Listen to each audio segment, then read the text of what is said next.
벌써 특별 새벽기도회 시작한 지 일주일이 지났습니다. 새벽기도 안 하시다가 특별 새벽기도회 작정하고 나오신 분들이 참 힘드실 텐데요. 한 3주 정도 지나면 이게 익숙해진대요. 모든 일이. 여러분 3주 정도 지나면 습관이 될 수 있다고 하니까 열심히 특세 기간 동안 참여하셔서 새벽 기도가 정말 습관이 될 수 있는 여러분들이 되시기 바랍니다. 아멘이 적으시네요. 여러분 계속해서 사사기를 함께 살펴보고 있습니다. 특별히 이제 엊그제부터 기드온에 대해서 또 기드온의 300용사에 대해서 우리가 말씀을 들었습니다. 그래서 하나님께서 전적으로 인도해 주셔서 또 붙잡아 주시고 동행해 주셔서 기드온과 하나님의 손길로 뽑힌 300용사가 미디안 손으로부터 구원해 주시고 또 하나님께서 전쟁을 승리케 해 주셨습니다. 그리고 하나님께서 전쟁의 승리함을 통해서 그들에게 평안함을 주셨다라고 오늘 말씀하고 있는 것을 볼 수 있습니다. 그래서 오늘 본문 28절을 보게 되면 이렇게 말씀을 하고 있는 것을 볼 수 있습니다. 같이 한번 읽어보도록 하겠습니다. 미디안이 이스라엘 자손 앞에 복종하여 다시는 그 머리를 들지 못하였으므로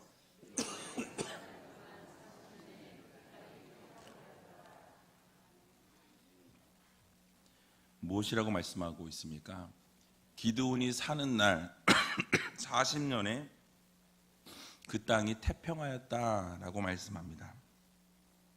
7년 동안 미디안의 손에서 고통받고 하나님 앞에 간절히 부르짖으면서 기도했습니다.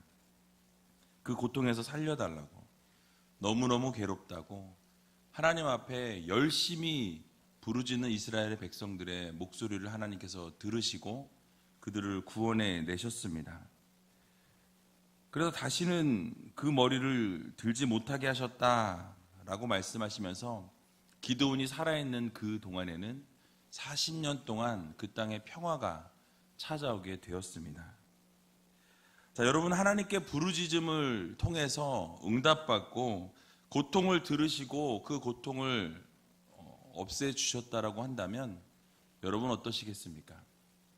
너무너무 감사하고 너무너무 기뻐서 매일매일 하나님 앞에 감사해야 합니다.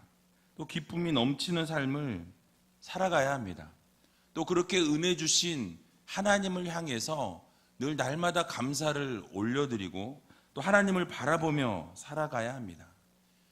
그런데 기드온과 또 모든 백성들이 저지른 일들을 보면 이 마무리가 좋지 못한 것을 우리가 볼 수 있습니다. 오늘 읽진 않았지만 27절을 보게 되면요, 이렇게 말씀합니다. 기드온이 그 금으로 에봇 하나를 만들어서 자기의 성읍 오브라에 두었더니 온 이스라엘이 그것을 음란하게 위함으로 그것이 기드온과 그 집의 올무가 되니라 라고 말씀하고 있습니다. 기드온이 무엇을 했다라고 성경은 말씀하고 있습니까?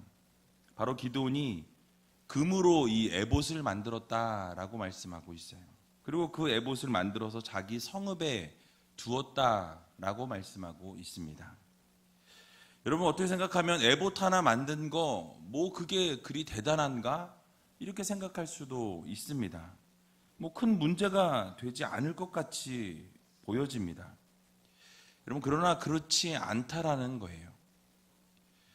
사실 이 기드온은 미디안과의 전쟁에서 승리하고 나서 이스라엘 사람들로부터 기드온에게 사람들이 이렇게 얘기합니다. 자신들을 다스리는 왕이 되어달라고. 당신이 이 미디안을 물리쳐 주는 걸 보니까 당신이 우리의 왕이 되는 것이 맞습니다 라고 이렇게 부탁했습니다. 그럴 때 단칼에 아주 멋있게 그것을 거절하는 것을 볼 수 있어요. 22절에서 23절에 보니까요, 이렇게 말씀하고 있습니다. 때에 이스라엘 사람들이 기드온에게 이르되 당신이 우리를 미디안의 손에서 구원하셨으니 당신과 당신의 아들과 당신의 손자가 우리를 다스리소서. 기드온이 그들에게 이르되 내가 너희를 다스리지 아니하겠고 나의 아들도 너희를 다스리지 아니할 것이요 여호와께서 너희를 다스리시리라. 아멘. 여러분, 얼마나 멋진 모습입니까? 당신이 우리의 왕이 되어달라고 하는 그 고백에, 그 간청에, 그 이야기를 듣고 나서 무엇이라고 이야기합니까? 자기는 그 너희를 다스리지 않을 것이다. 내 아들도 내 손자도 너희를 다스리지 않을 것이다. 오직 여호와 하나님만이 너희를 다스려 주시는 왕이 되어 주실 것이다 라고 이렇게 선포하던 그런 기드온이었습니다. 이 거절을 통해서 기드온은 오직 이스라엘을 다스리시는 분은 하나님밖에 없다라는 것을 만방에 선포하고 있었던 것입니다. 하나님의 주권을, 자신이 그것을 침해하는 그 죄를 짓지 않았다라는 거예요. 하나님의 하나님 되심을 선포하고 하나님의 왕 되심을 선포하고, 그러므로 하나님께서 모든 만물을 다스리시고 이스라엘 백성도 하나님께서 다스릴 것이다 라는 선포를, 아주 멋진 선포를 했던 사람이었습니다. 그런데 여러분, 마무리가 어떻습니까? 27절을 보니까요, 미디안 사람들로부터 탈취한 그 금고리를 가지고 에봇을 만드는 것을 볼 수 있습니다. 여러분, 이 에봇은 구약 시대에 대제사장들이 입는 옷입니다. 그래서 하나님 앞에서 나아갈 때 이 대제사장이 입었던 옷이에요. 그런데 이 입었던 옷일 뿐만 아니라 우림과 둠밈이라는 것을 통해서 하나님의 뜻을 묻고자 할 때에 그 에봇을 입고 신탁의 도구로 사용되어지기도 했습니다. 그런데 이 에봇은요, 일반인들이 입을 수 있는, 또 일반인들이 소유할 수 있는 것이 아니었다라는 거예요. 오직 대제사장만이 입을 수 있었던 그런 옷이었다라는, 거룩한 성물이었다라는 것입니다. 그런데 이 에봇을 대제사장만이 특별하게 가질 수 있었던 물건을 기드온이 지금 무엇입니까? 자신을 위해서 그 탈취한 금으로 만들어서 자기 집에 두었다라는 사실이에요. 여러분, 이렇게 자기 집에 에봇을 둔 행위는 이스라엘 백성들로 하여금 하나님의 뜻을 묻기 위해서 실로에 가서 하나님 앞에 물어야 하는데 그것을 방해한 꼴이 되는 것입니다. 사람들이 실로에 가서 하나님 앞에 묻고 하나님 앞에 나아가야 될 것을 중간에서 가로챈 거예요. 그래서 하나님의 뜻을 물을 때에 자기 자신이 하나님께 묻고 나아가는 중개하는 사람인 것처럼 잘못된 인식을 이스라엘 백성들에게 심어주게 되었다는 사실입니다.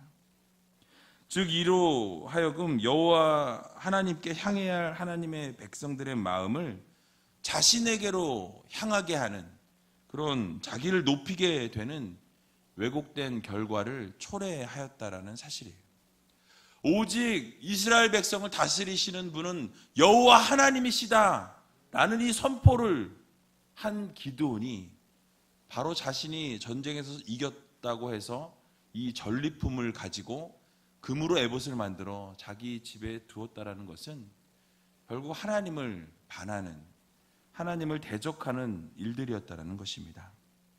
그래서 결국 이스라엘 백성들이 에봇을 우상으로 숭배하고 그 금 에봇을 가지고 하나님보다는 그 에봇을 향해 나아가는, 하나님을 떠난 영적인 간음 행위를 지금 지적하고 있는 것입니다.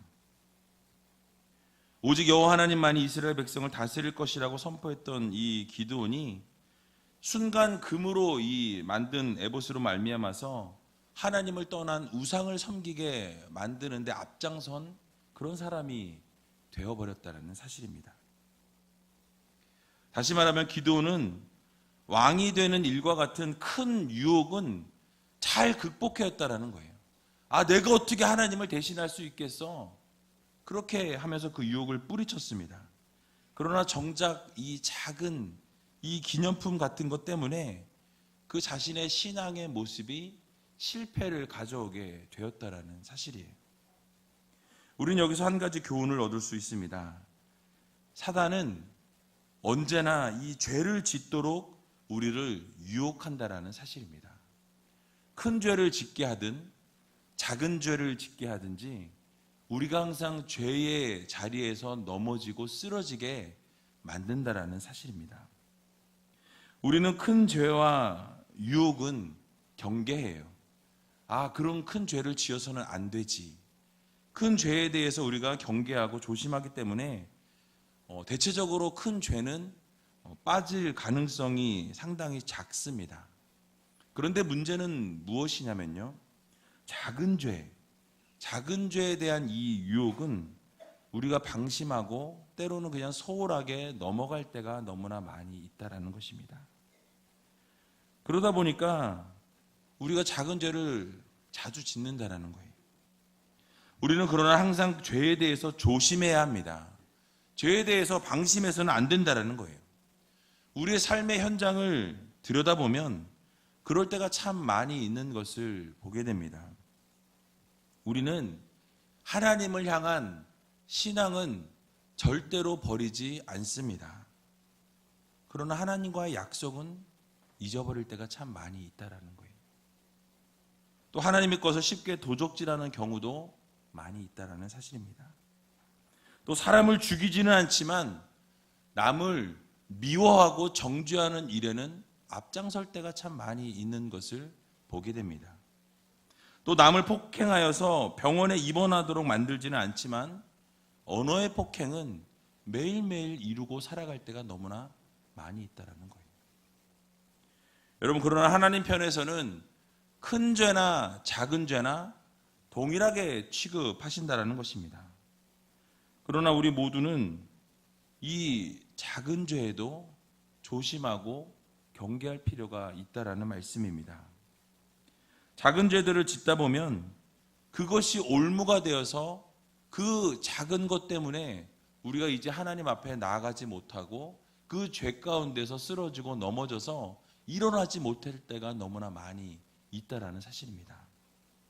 그래서 이사야서 59장 1절과 2절을 보면 이렇게 말씀합니다. 우리 같이 한번 읽어보도록 하겠습니다. 여호와의 손이 짧아 구원치 못하심도 아니요 귀가 둔하여 듣지 못하심도 아니라 오직 너희 죄악이 너희와 너희 하나님 사이를 내었고 너희 죄가 그 얼굴을 가리워서 너희를 듣지 않으시게 함이니. 아멘. 여러분, 무엇이라고 말씀하고 있습니까?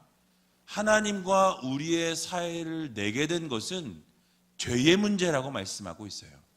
큰 죄든 작은 죄든 하나님과 우리의 사이를 갈라놓게 만드는 것은 바로 죄의 문제다라고 말씀하고 있습니다. 그래서 우리가 큰 죄에 대한 경계심은 있으나 작은 죄에 대한 이 경계심은 없다라는 거예요. 그러다 보면 우리가 작은 죄를 짓다 보면 결국 우리가 하나님과 멀어지는 계기가 될 수밖에 없다라고 성경은 우리들에게 교훈하고 있는 것입니다. 그래서 하나님께서 우리가 기도해도 듣지 않으시는 이유가 바로 이 오늘 방금 읽었던 이사야 59장 2절의 말씀처럼 너희 죄가 너희 얼굴을 가리워서 하나님이 너희를 듣지 않으신다라고 말씀하고 있습니다.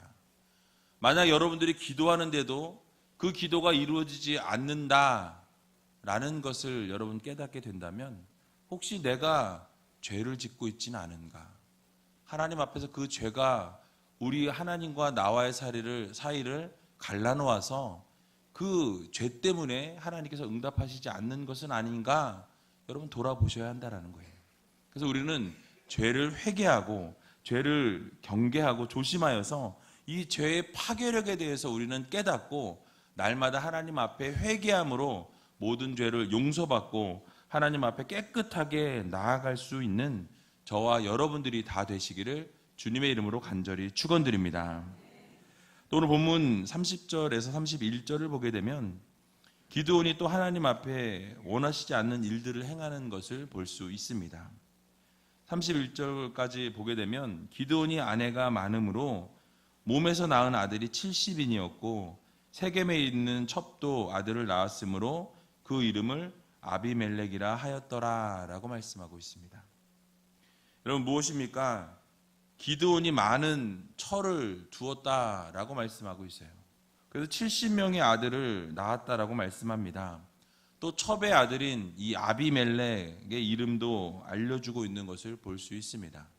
이 70인의 아들의 이름은 하나도 나오지 않는데 이 첩의 이름이 이렇게 나오는 이유가 여러분 무엇일까요? 그것은 내일 밝혀지게 될 겁니다. To be continue. 예. 왜냐하면 첩의 아들인 이 아비멜렉이 왕이 추대를 위해서 자신이 다스리기 위해서 형제요, 형들을 70명의 형제들을 기드온의 아들을 다 한 번에 죽여버립니다. 그런 엄청난 일들을 단행하게 되었다라는 거예요. 여러분, 어쨌든 기드온은 하나님께서 세우신 결혼제도, 일부 일처 이 제도를 무시하고 이방의 제도였던 일부 다처제를 그가 받아들이게 됩니다. 그러면서 이 이방인들이 하던 모든 풍습과 문화를 그가 받아들였다라는 사실이에요. 결국 황금 에봇을 제작한 이 사건과 함께 그 하나님의 제도를 무시하고 일부 다처제로 여러 사람을 아내로 맞이하였던 이것으로 인해 결국 그 집이 망하게 되는 결정적인 계기가 되었다라는 사실입니다.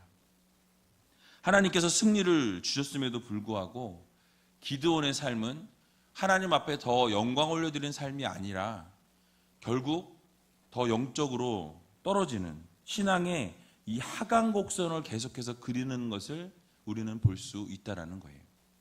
여러분, 하나님께서 승리를 주셨으면 더 하나님 앞에 매달리고 하나님 앞에 전적으로 나아가야 함에도 불구하고 자신도 모르는 사이에 교만하여지고 자신도 모르는 사이에 하나님과 점점 멀어지는 그런 하강곡선을 그리게 될 수 있다는 것입니다. 그래서 우리는 마무리를 잘해야 한다라고 오늘 그렇게 제목을 제가 붙인 거예요. 여러분, 이러한 모습을 통해 우리가 알 수 있는 것은 기드온이 하나님의 말씀을 따라 살지 못하고 이제는 이방의 습관을 따라 살게 되었고 또 하나님의 뜻을 떠남으로 인해서 이스라엘 백성들을 이끌어낼 만한 이 지도력을 상실했다라는 것을 보여주고 있는 것입니다. 결국 기드온은 미디안과의 전쟁에서는 승리했지만 그 전쟁 이후의 삶은 여러분 실패했다라는 것을 우리들에게 교훈하고 있습니다. 여러분, 누구나 성공을 하게 되면 사실 나름대로 자부심을 갖게 되고 나도 모르게 그 성공이 나의 자랑이 되고 교만이 될 수 있다라는 것을 우리는 꼭 경계해야 할 것입니다. 그런데도 그 도가 지나치게 되면 결국 그 교만함으로 인해서 그 성공을 인해서 실패할 수 있는 확률이 상당히 높다라는 것입니다. 여러분, 매스컴을 보게 되면 유명한 운동선수나 연예인들이나 정치인들을 한번 보시기 바랍니다. 하루아침에 추풍 낙엽처럼 떨어지는 것을 우리가 날마다 경험하고 있지 않습니까? 하루아침에 망하게 되고요. 하루아침에 모든 사람들로부터 외면당하는 일들이 비일비재하게 일어나게 되는 것을 볼 수 있습니다. 비록 성공했지만 교만한 삶으로 인하여서 결국 사람으로부터 외면당하고 버림받고 실패를 경험할 수 있다는 사실입니다. 그러면 우리는 우리의 삶에 있어서 성공하고 있을 때에 조심해야 한다는 사실이에요. 여러분, 모든 기도가 응답되어지고 모든 것이 잘 풀리고 막힘이 없이 앞으로 잘 나가고 있을 때가 우리가 정말로 조심해야 할 타이밍이라는 것을 여러분들 모두 기억하시기 바랍니다. 왜냐하면 우리가 교만에 빠질 수 있기 때문입니다.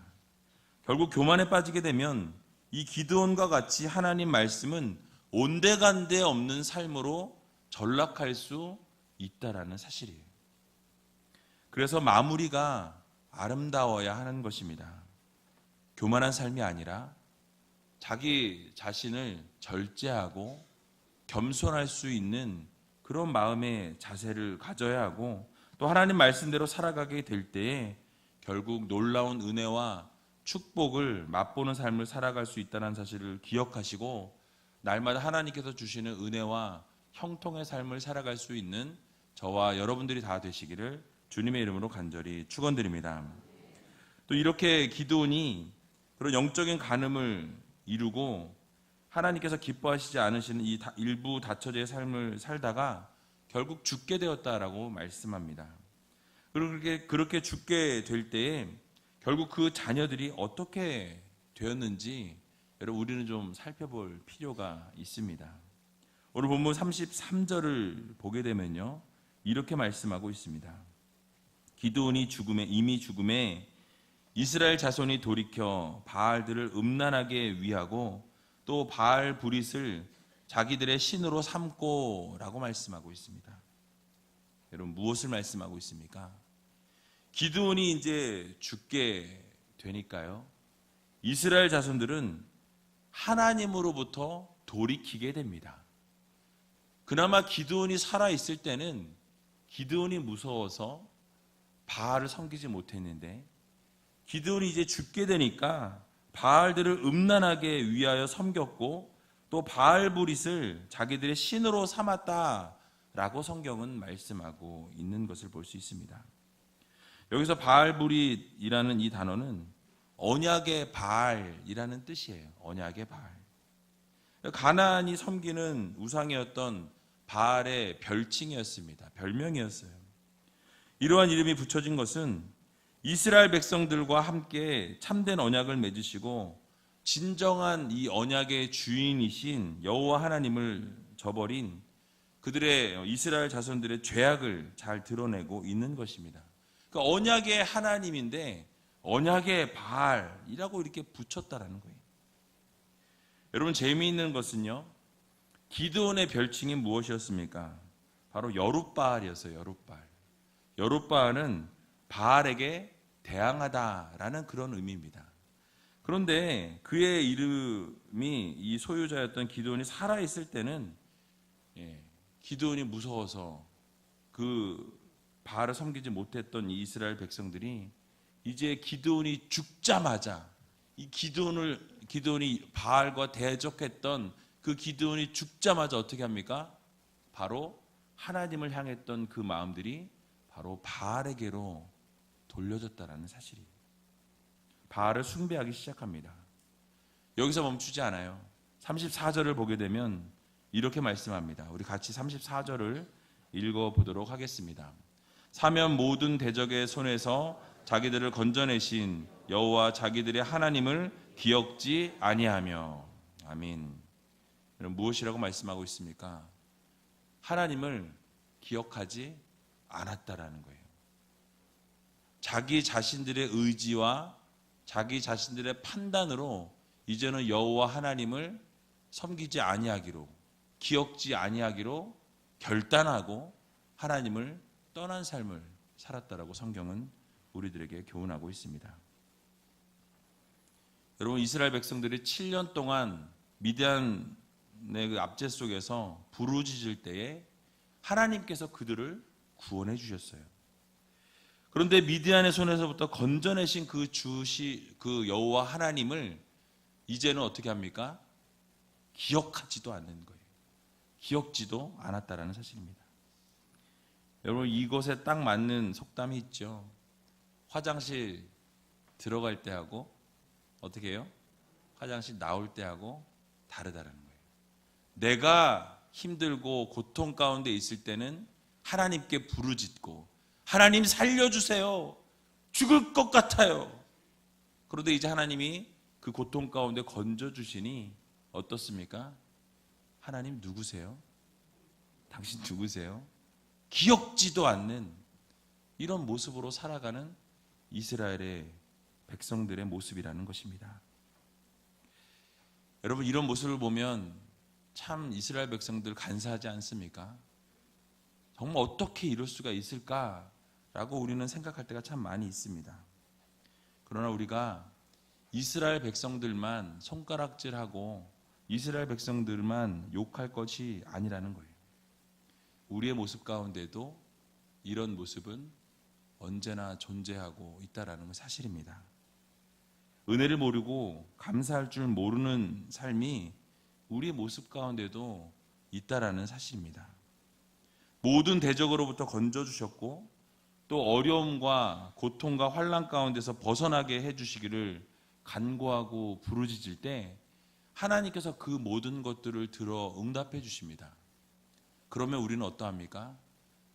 온데간데 없어지는 거예요. 그것에 감사한 것은 기쁨은 잠시요. 그리고 이제 그 문제가 해결되고 나면 온데간데 하나님은 없어지고 내가 드러날 때가 너무나 많이 있다라는 사실입니다. 그러므로 사랑하는 우리제일교회 성도 여러분, 우리도 이러한 이스라엘 백성들과 같이 또 기드온과 같이 정말 마지막이 아름답지 못한 그런 백성들이 아니라 날마다 하나님 앞에서 죽는 그날까지 아름다운 모습으로 살아갈 수 있는 여러분들이 되시기 바랍니다. 그래서 오늘 이 새벽에 여러분 혹시 기도하면서 여러분 자신을 한번 돌아보시고 회개해야 될 일이 있다면 여러분 하나님 앞에 회개하시고 또 혹시 감사해야 할 일들을 잊고 여전히 죄 가운데 살아가고 있는 분들이 계시다면 오늘 이 새벽에 하나님 앞에 그 모든 죄악의 문제들을 내려놓고 그 교만함들을 내려놓고 감사하지 못했던 것들을 다 내려놓고 혹시 하나님 이스라엘 백성들의 모습은 나의 모습이 아닙니까? 혹시 나의 모습이 동일하게 그렇게 하나님을 저버리고 살아가고 있지는 않습니까? 하나님께서 나에게 그렇게 은혜 주시고 그런 감사한 것들을 베풀어 주는데 여전히 나는 하나님을 등지고 하나님을 잊어버리고 살아가고 있지는 않습니까? 여러분 물으며 나아갈 수 있는 여러분들이 되시기 바랍니다. 세상의 모습과 동일한 모습으로 살아가는 우리가 아니라 정말 하나님의 은혜를 마음 깊이 새기면서 하나님께 영광 올려드리고 오늘 이 새벽에 결단하시고 정말 하나님 나의 온 전 인생의 삶이 하나님 앞에 정말 죽는 그날까지 하나님께 온전한 영광 올려드리고 나의 삶을 마무리를 잘 할 수 있는 하나님의 귀한 자녀들이 되게 해달라고 기도하며 나아가는 저와 여러분들이 다 되시기를 주님의 이름으로 간절히 축원드립니다.